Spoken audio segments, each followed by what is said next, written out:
All right, let's get to it. We're back in the book of Ezra, as we have now, starting the book of Ezra, which didn't have Ezra in it at all. We had the first group of people, led by Zerubbabel, headed back to the land for the specific purpose of rebuilding the temple. And did they rebuild the temple? Yes, they did. In troublesome times. They were opposed. Even the king of Persia did stop them for a little while, but once he passed, they started back up again. God worked in the hearts of these emperors to let them support them, give them money, give them supplies. I mean, so much that God did to make sure that temple got built. But then comes the time of Ezra. And let's do a little bit of review. Let's go back to Ezra chapter 7. And this is when Ezra, I know the book's named after him, but he doesn't come until chapter 7, where he is hearing about what's going on back in Jerusalem, and God puts it on his heart to go back as well. And he's going to take a second group of people back, and for a very specific purpose. Ezra chapter 7, verse 12. Artaxerxes, king of kings, unto Ezra the priest. This is a letter that he wrote to him and gave to him. A scribe of the law of the God of heaven, perfect peace, and at such time I make a decree that all they of the people of Israel and his priests and Levites in my realm, which are minded of their own free will to go up to Jerusalem, go. Right? Go with them. Go and do part of this. So this is the second time that a king of Persia has said, anybody who wants to go can go. For as much as you are sent of the king and of his 7 counselors to inquire concerning Judah and Jerusalem, according to the law of thy God, which is in thine hand. And you get this picture. And this is really the purpose he's going back, is to make sure the people are following the law. What happened the last time when the people of God in Israel, in Jerusalem, did not follow, refused the law, even lost the law of God? What happened last time? They went to Babylon, right? That's why they're here now, is because of that. And again, God is moving here to make sure the people stay on the right track. In fact, jump down to verse 25 and 26. He's given a very specific job. In between, he's like, take all this stuff. Take all this money. Take all this wood. Take all these things with you. And then in verse 25, and you, Ezra, after the wisdom of your God that is in thine hand, set magistrates and judges, which may judge all the people that are beyond the river, all such as know the laws of your God, and teach you them that know them not. So his job specifically is to judge, to make sure the people are following the law, and also if they don't know what the law is, teach them. Make sure they know it. Verse 26, and whoever will not do the law of your God and the law of the king, let judgment be executed speedily upon him, whether it be unto death, or to banishment, or confiscation of goods, or imprisonment. That is power. This is the emperor saying this, right? So he has that authority. And as we saw last week, they made a call out for all to come, and they were missing who? Levites. Somehow, where the Levites were living, the message never got there or something. And when they actually sent a messenger to them, of course, they got some. And they all came, and they went. Did they ask the king for some soldiers to protect them? They're carrying a lot of money. Nope. Ezra's like, I've been talking up God a lot. I've been saying how strong and mighty he is and how he protects us and all that stuff. It'd kind of be weird to ask for soldiers then. So they prayed and fasted and went on their way. And did God protect them? And did they make it to Jerusalem with all the money? Yes, they did. And when they got there, of course, they made sacrifices and things like that. And things are rolling along very nicely, except that the people have already gotten back into some bad habits. Already? How can that be? Well, how many of them were human? All of them, yeah. And therein lies the problem, right? And why God needed Ezra to go back. Was it because Zerubbabel was a bad guy and the Levites were bad guys? No, they're human. And sometimes God got to bring somebody in to kind of shake things up. This is not acceptable. And what was the problem? Let's all go to chapter 9, verses 1 and 2. Ezra chapter 9, verses 1 and 2. Well, now, when these things were done, after all the sacrifices and everything, and the letters from the Persian king was given to everybody, everything's kind of set up. Ezra's now in charge of making sure people are following the law, and he's in charge of teaching the law and all that stuff. Now, when these things were done, the princes came to me, Ezra, saying, the people of Israel and the priests and the Levites have not separated themselves from the people of the lands, doing according to their abominations, even of the Canaanites, the Hittites, the Perizzites, the Jebusites, the Ammonites, the Moabites, the Egyptians, and the Amorites. Problem? Yeah. Too many ites. I like the fact it's the priests. It's like, oh, you're here to set things right? Well, let me tell you what's going on. We would call that what? Tattletales. But it's a good thing. It's a good thing because they recognize it. And was it just the people? You notice this. Was it the people? It wasn't just the people in general. It was even the Levites and the priests. And that's a problem, isn't it? So they come to Ezra and say there's a problem. In fact, verse 2, for they have taken of their daughters for themselves and for their sons, so that the holy seed have mingled themselves with the people of those lands. Yea, the hand of the princes and rulers hath been chief in this trespass. The leaders are even worse than the other ones in marrying and giving to their children and marrying back and forth. I started thinking about this. You know, how easy is it for us to stand back here and say, naughty, naughty. Say, I can't believe they would do that. You have to remember where they've been living. For 70 years, they've been living in Babylon amongst who? Babylonians and people from other countries and things like that. You know, and they get back there and there's all these other people here. They kind of got used to it's what? Us and them, right? But what did God tell them from the very beginning? Don't do that. It's fairly simple, right? All the way back to Deuteronomy. In fact, let's go to Deuteronomy chapter 7. Keep something in Ezra. And if you were in Sunday school today, Exodus 34. Said the same thing after he broke the first set and came down and reiterated it again. It's in the law, right? And this is where Moses, before they go in the land, this is the generation that went into the land initially, right? And what was the rules? Deuteronomy chapter 7, starting in verse 1. When the Lord thy God shall bring you into the land where you're going to possess it. Like that part, right? He promised it. He's going to do it. And have cast out the many nations before thee, the Hittites and the Girgashites and the Amorites and the Canaanites and the Perizzites and the Hivites and the Jebusites, 7 nations greater and mightier than you. Does some of those sound familiar, by the way? What were they supposed to do when they got there? Cast them out. Why are they still here? All these years later, because they didn't do their job, right? But do you blame God? No. He gave them everything they could. And when the Lord your God shall deliver them before you, you shall smite them and utterly destroy them. You shall make no covenant with them, nor show mercy unto them. So why are they still around? Because they what? They showed mercy. And they made arrangements. Hey, we don't need to kill them. We'll just tax them. Let's take money from them. They should have driven them out, but they did not.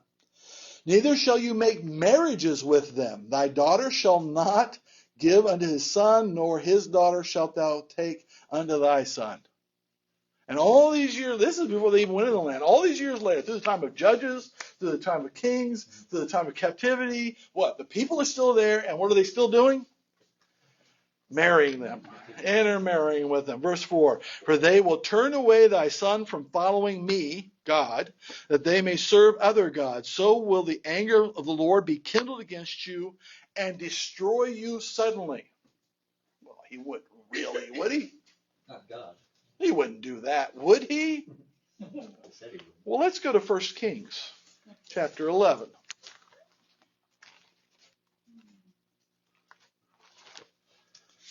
When did it really start going downhill for Israel? Solomon. Wise Solomon. Because it is Solomon's sin that led to the breaking up of the kingdoms, the 10 of the north and the 2 of the south, which led to what? The 10 of the north turning from God to keep them from going to Jerusalem and leading them into idolatry and all the things of the land to have them carried away. And the same mistakes that Solomon made, the kings of Judah made over, as we saw in 2 Chronicles and 1 Chronicles, over and over again. Same mistake. And what was his mistake? Did he listen to the law of God? 1 Kings chapter 11, verse 6. And Solomon did evil in the sight of the Lord and went not fully after the Lord, as did David his father. Then did Solomon build an high place for Shamash, the abomination of Moab, in the hill that is before Jerusalem, and for Molech, the abomination of the children of Ammon. By the way, Shamash and Molech, they are children sacrificing type evil gods. All right? And likewise did he for all his what? Strange wives. That doesn't mean they're odd. Because otherwise we'd all be in trouble, right, gentlemen? No, just kidding. They were foreign. And what was the law? Don't do it. You don't marry them. Don't give your daughters to them to marry. Don't and their sons to them. Don't do this. Because once you do it, it will lead you away. Was that true for Solomon? Well, yeah. And likewise did he for all his strange wives, with burnt incense and sacrifice unto their gods. Which led him to do what? Make high places for them. And then he started going, and his heart was not fully towards God because he had done this thing of exactly what the God told him not to do. And that happens continually, doesn't it? Where was Jezebel from? Station right where she should be. What was that? Station right where she should be. Yeah, well, Jezebel, was she from the land? Was she an Israelite? No, Zidonian. I mean, it's like, no. Those cause trouble over and over again, the intermarrying and the acceptance and the peace treaty. We're going to all get along. So that's not the way it's supposed to be. They will lead you away. And they led them away. And the tribes of Judah off to Babylon. And now Ezra comes back. Let's go back to Ezra. Ezra comes back and finds out what? Same thing again. Again, not just the people. Let's face it, people are people, right? Mm-hmm. But it's the people also who should know better. Should the priests know better? Oh, yeah. Should the Levites know better?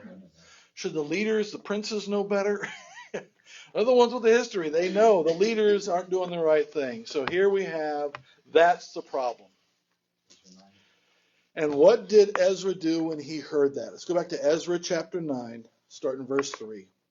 And when I heard this thing, I rent my garment and my mantle and plucked off the hair of my head and of my beard and sat down astonished. He's like, I can't believe this. Now, that sounds painful, by the way. Pulling the hair, yeah, it's like that sounds painful. But it's like that's just, he can't believe it. Rips his clothes like, oh, verse 4. Then were assembled unto me every one that trembled at the words of the God of Israel because of the transgressions of those that had been carried away. And I sat astonished until the evening sacrifice. So all these people came around to support. People who agreed that this should not be done, the ones who came and told me about it, we all gathered around there in the temple and we just sat there going, I can't believe we're going to do this again. How many times does that happen? You just look around and you say, I can't believe we as a people are going to do that again. I can't believe that this world is going to do that again. And it's easy to say that. How many times do you sit and look in the mirror and go, I can't believe you did that again. This road, every time you do this, it is not good, yet you did it again. I'm talking about real important things. You know the result, and yet you're doing it again. So, what did Ezra do? Did he just sit there the whole time? He rose up. No. What we talked about this morning, what do? You pray. Verse 5. And he said, verse 5, and at the evening sacrifice I arose up from my heaviness, and having rent my garment and my mantle, his coat, I fell upon my knees and spread out my hands to the Lord my God. And what we're going to, as we go through this prayer, which is a wonderful prayer, I want you to think of the characteristics of prayer here. What's his attitude, first of all? Humble. Humility and a shame and despair, right? I know this is wrong. It's very similar to Daniel. It's very similar to other who just like, you come before God, you know you are wrong. You come humbly. Did he come arrogantly? I would never do that. I'm not like these people. These people are... No, it's like we are all in this together. We are sinners, right? And he come before him, verse 6, and said, "Oh my God, my face to you, my God, for our iniquities are increased over our head, and our trespass is grown up unto the heavens." What do you notice about the pronouns there? Our. Yeah, it's not there, they, those people. It's us. And again, very similar to Daniel's prayer at the end of the 70 years. We trespassed against you. We did wrong. We deserved your punishment, yet you are merciful. Right? Verse 7. Since the days of our fathers have we been in a great trespass unto this day, and for our iniquities our kings and our priests, been delivered into the hands, to the sword, to captivity, and to a spoil, and to confusion of faith. It's only a few years since they were in captivity. Only 80 years since they were destroyed. I mean, we're not talking a long time here, right? There are people still alive who were there when it happened. And now we're coming full circle again, aren't we? They're probably back in Babylon, but it's like, hey, verse 8. And now for a little space grace hath been showed from the Lord our God to leave us a remnant to escape, and to give us a nail in his holy place, that our God may lighten our eyes and give us a little reviving in our bondage. We have done nothing but sin, and you have punished us, but now we're sitting in the land again. The temple is up again. We're back in Jerusalem again. Did we deserve any of that? No, it's by your grace you've decided to put a nail. Put a nail is kind of like putting a marker in there. A place to hold on, an important place. Verse 9, for we were, our God has not forsaken us in our bondage, but has extended mercy, and to give us a wall in Judah and in Jerusalem. And now, O our God, what shall we say after this? For we have forsaken thy commandments. After all that mercy, after giving us all that, as we're all sitting in this land by your mercy, what have we gone and done? Things.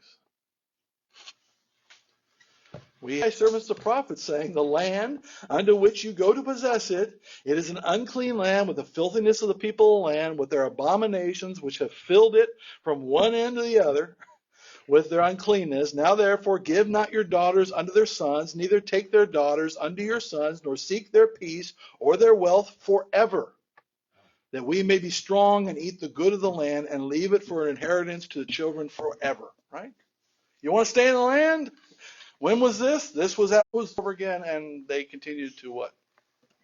Disobey over and over again. Because it was that opportunity. Opportunity and ease, right? Ease, yeah. She's pretty. They're nice people. They're good people. Got nice farms, hard working. But that's not what God wants us to do. Verse 13, after all that has come upon us for our evil deeds and for our great trespass, seeing that you, our God, has punished us less than our iniquities deserve. Well, in fact, we should be like the 10 tribes of the north. We should be just cast out of here, right? We shouldn't be back here, but only by your mercy and your grace. And for your name are we here. And has given us such deliverance as this. Should we again break your commandments and join in affinity with the people of these abominations? Wouldst not thou be angry with us till you hadst consumed us, so that there should be no remnant nor escaping? If we keep down this road, who would blame you? Wouldn't you have every right just to say, gone? O Lord God of Israel, you are righteous, for we remain yet escaped, as it is this day. Behold, we are before thee in our trespasses, for we cannot stand before you because of this. The humility, the acknowledgement of saying we are doing it is our sin, we do not deserve. Do you see anywhere in there, hey Lord, you said you would keep us here. Hey Lord, you promised our fathers that we'd always be in this land. Oh, you promised. No, it's none of that. It's what? Hey, you got every right. We've given you no reason. Because we just again. Sad. But it's sad. And by the way, did they have the history? Yes. That was the purpose of your. What are they going to do about it? Leaders, priests, and Levites married. According to verse 44 of Ezra chapter 10, they got kids. What are they going to do about it? You just throw up your hands and say, oh, well, we did our best. That's what the world wants us to do. But what are they? 10. Now when he prayed, and when he had confessed, weeping and casting himself down before the house of God, there assembled unto him out of Israel a very great congregation of men and women and children, for the people wept very sore. I like part of that, don't you? Mm-hmm. It wasn't just the men. How often is it always just the men? You know? And when you see a man pour his heart out like that, everybody had to know this was serious. So they all congregated around. In fact, look at verse 2. And Shechaniah, the son of Jehiel, one of the sons of Elam, answered and said unto Ezra, we have trespassed against our God, and have taken strange wives of the people of the land. Yet now there is hope in Israel concerning this land. Yet there is what? Hope. Yes, we have done wrong, but there is hope. Is there any sin that we commit where we can say, oh, now we're not going to have no hope? I'm very thankful, no. There is always hope. Again, how do we know? Well, these people, should they be back in this land? There's no reason they should be back in the land. There's no reason they should have a temple again. There's no reason they should be there except by the mercy of God. So even though they committed all those terrible crimes against God, all those years of the kings and the judges and in the wilderness, let's keep going on back, was there still hope? In God's mercy, in God's love, yes. Yet there is hope. Verse 3, now therefore, let us make a covenant with our God to put away all the wives, and such as are born of them, according to the counsel of my Lord, of those that tremble at the commandment of our God, and let it be done according to the law. That's a big step. Yeah, that's everybody's household. Yep. Say, hey, you're not one of us. So you, and take the kid with you.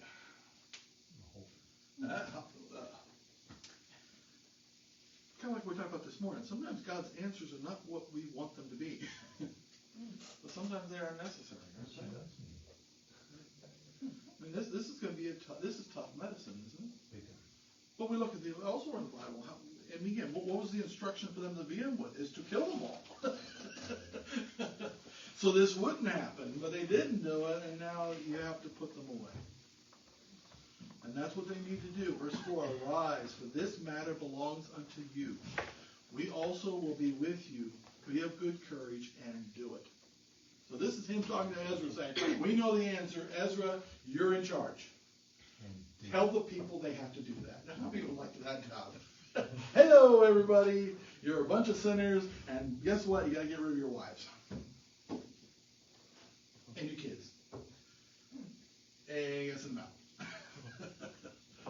Are we talking about just a handful? Just a few here and there? No, this is massive. Already, again, we're only not that many years into their occupation here, and already it has become epidemic. Verse 5. Then arose Ezra and made the chief priests, the Levites, and all Israel to swear that they should do according to the word, and they swear. We're going to do this. This is what is right. Is what's right sometimes not easy? Is what's right sometimes seem wrong to us? But if it's God, is it right? Then Ezra rose up from before the house of God and went into the chamber of Johanan, the son of Elishib. And when he came there, he did eat no bread nor drink water, for he mourned because of the transgression of them that had been carried away. And they made proclamation throughout Judah and Jerusalem unto all the children of the captivity, they should gather themselves together unto Jerusalem, and that whosoever would not come within 3 days, according to the counsel of the princes and the elders, all his substance should be forfeited, and himself separated from the congregation of those that have been carried away. So you got 3 days to get here. And if you don't, we'll kick you out. so you have a choice to make here, right? You can leave. But if you're with God, you've got to come. And what's Ezra doing? He's fasting. He's praying. He's mourning. And what did they do? Did they come? Yes, they did. Verse 9. Then all the men of Judah and Benjamin gathered themselves together unto Jerusalem within 3 days. It was the 9th month, on the 20th day of the month. And all the people sat in the street of the house of God, trembling because of this matter and for the great rain. Rain would seem to life. It does. It is pouring rain. And they're out there trembling, but they're what? There. How easy to say it's raining, I'm going to stay inside. I'm not going to travel in the rain. I'm not going to do this now. It's a bad time of year. All of a sudden, but they all came. My feet will get wet. Does this give you hope? Yeah. It gives you hope. They're willing to take, to do what they are called to do to address the problem, even though it is hard to do. Come in the rain, stand in the rain. That's hard to do. But also what they're going to be asked to do is hard to do. But they came because they want to be right with God. Is there hope for the people? Yeah. Yes, there is. And what happened? Verse 10. And Ezra the priest stood up and said unto them, You have transgressed and have taken strange wives to increase the trespass of Israel. Wait a minute. You said that you. Well, Ezra hadn't. So, the prayer to God is, yes, we continue to sin. We have done this thing, but in reality, it is them, right? I'm talking to those who have. Now, has everybody? Not everybody. But those of you who have, I'm talking to you. Verse 11, Now therefore make confession unto the Lord God of your fathers, and do this pleasure, and separate yourselves from the people of the land, and from the strange wives. Now this is a little bit of a shock. Come in, stand in the rain. We know we've done wrong, but that's the solution? But they're all looking around going, really? That's what we have to do? Have to send our wives away, send our children away? But what was their response? Was it complaining? No, I'll do it. No. Then all the congregation answered and said with a loud voice, As you have said, so must we do. I like with the loud voice part, right? It's not like, all right. Okay, I guess I have to. It's like, we will do it. If you say it needs to be done, then we must do it. Because who are they giving this authority to? God. God has authority here, right? He said it, we must do it.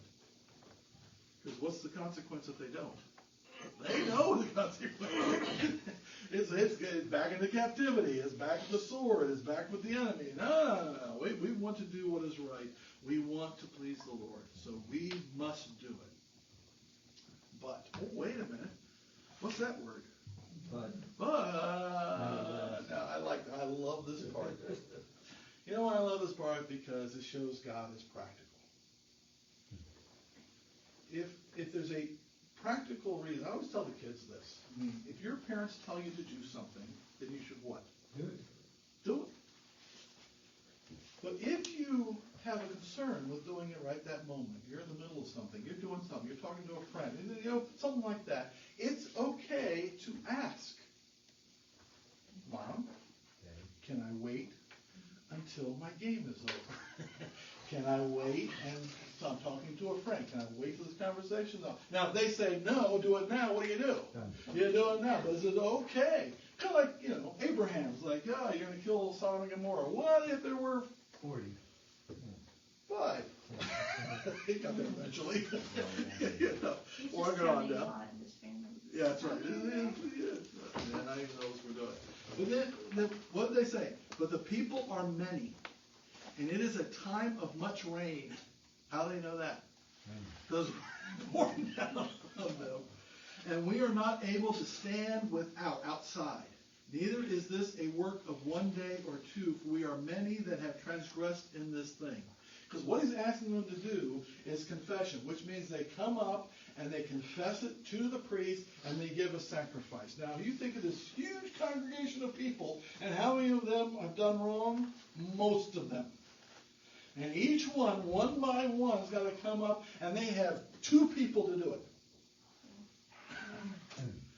And it's raining cats and dogs. So the people say what? Is there a better way to do this? We want to do it. We know we must do it, but you really want us all stand out here in the rain for 2 or 3 days while we go through this line and do this thing? So what do they say? Verse 14. Let now our rulers of all the congregation stand, and let all them which have taken strange wives in our cities come at appointed times, and with them the elders of every city, and the judges thereof, until the fierce wrath of our God for this matter be turned from us. Let's do it in an orderly fashion. We'll come by cities. We'll have more people to do it. Elders will get involved. We'll identify everybody. We will all confess this, but it's going to take some time. But we want to do this, and we will do it. And by the way, they did do it. Verse 15. Only Jonathan, the son of Ashahel, and Jehaziah, the son of Tikah, were employed about this matter. So it's like, only got 2 people who can take the confessions. That's going to take forever. And Meshullam and Shabbatai, the Levite, helped them. So now some write that as, some said, let's do it. 2 said do it, and 2 said don't do it. That's an interpretation. Yeah, And the ESV goes that way. The 2 said, yes, we agree to do that, to do by elders and by cities and by appointment. The 2 said, let's do it. The other 2 said, no, let's not do it. Others write it as, we've only got 2 who actually have the job to do this. And the other 2 can help. But is that enough for all those people? No. For thousands of people? It's not enough. So they ended up doing it. Verse 16, the children of the captivity did so. I like how it calls them the what? The children of the captivity. Reminding them of what? Why were you in captivity to begin with? Because of this kind of nonsense, dudes. This is who you are. Do better. And Ezra the priest with certain chief of the fathers after the house of their fathers, and all them by their names were separated and sat down the first day of the 10th month to examine the matter. They came in the 9th month, toward the end of it.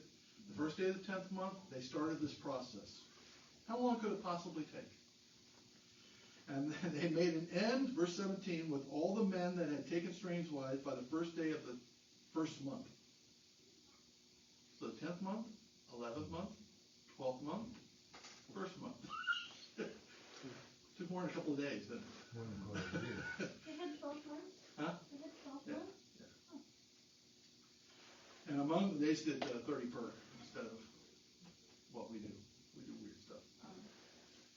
And among the sons of the priests there were found that had taken strange wives, namely the sons of Jeshua, the son of Josadak, and his brethren, Messiah, and Eleazar, and Jerub, and Gedaliah, and they just go on down, naming names. Isn't it weird? Wouldn't it be weird to have your family name in the Bible as one who did something wrong? But it shows. I mean, Yeshua was the priest. He was doing it too. They got it all right. And did they do it? Yes. All of them did it. By house, by area, they went, and one by one, and they went through, and they cleansed. And verse 44, all these had taken strange wives, and some of them had wives by whom they had children. So, and they both went. Seem harsh? Stupidity sometimes requires harshness. 20 verses of people. Yeah. More Yeah. than But they needed to do it. And we see that a lot in the Bible, where kind of like that first salvo seems kind of harsh. But even the harshness sometimes doesn't solve the problem. his idea is what? It's kind of like the story of, in the early church, when you had the guy lie about whether he gave all of his money, and God struck him and his wife down. How many agree that's a little harsh? But what? Let's get the message across. God cares about this. Does God care about this? Yes, he does. And it was hard, but God cares about it. Does he care about that for us? Yeah. Let's go to Ephesians chapter 5 real quick.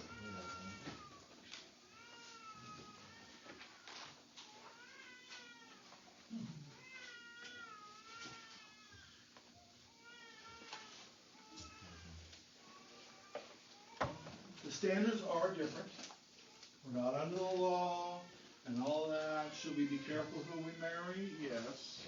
Should we be unequally yoked in either, whatever you do, in marriage or in business or in politics, or should you be careful who you come in affinity with? Absolutely.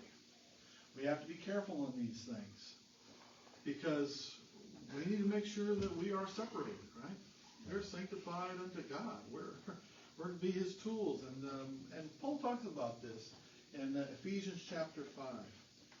Verse 1, be you therefore followers of God as dear children. That's our goal, isn't it?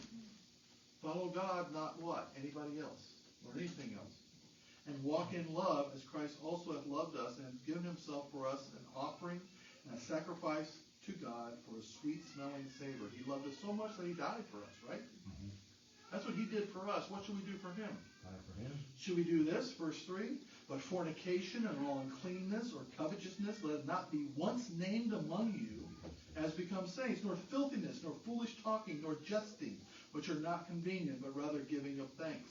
For this you know, that no whoremonger, nor unclean person, nor covetous man who is an idolater has any inheritance in the kingdom of Christ and of God. Are we still living in a world where there are people who know God and are children of God and those who are not? Yes. And what should our relationship be? Let's do what they do. They're doing it. They're not being punished for it. Let's just do the same thing as they do. He's like, no, be separate. Be different. Don't be partakers with them.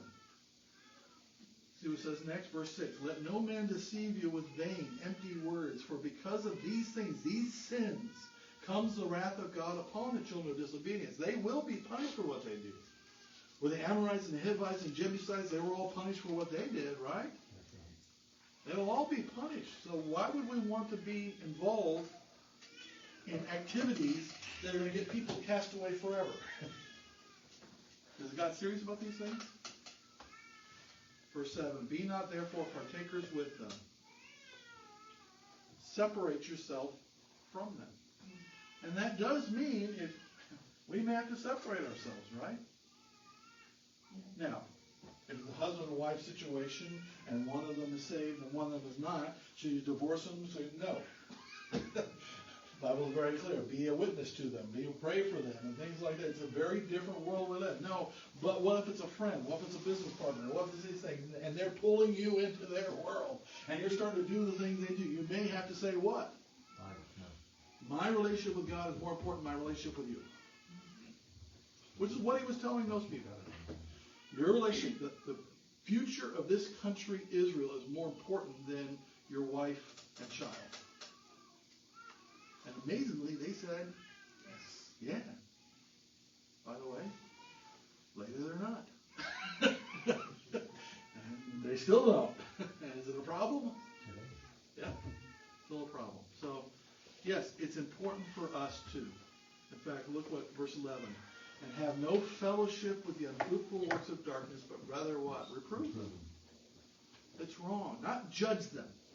Judging and reproving are two completely different things. But should we shed a light on them? Show them that God's got a better way? Absolutely. And if we're participating with them, it's kind of hard to say, oh, God's got a better way, but let's have some fun, right? we need to be separate. So it's still the same today. But do we still make the same mistake Israel makes sometimes? Yeah, we do. We fall into the same thinking and ways of the world because we live in the world. Who can help us? God can help us. And you can see this through. Okay? How important is it to God? All important. Yeah.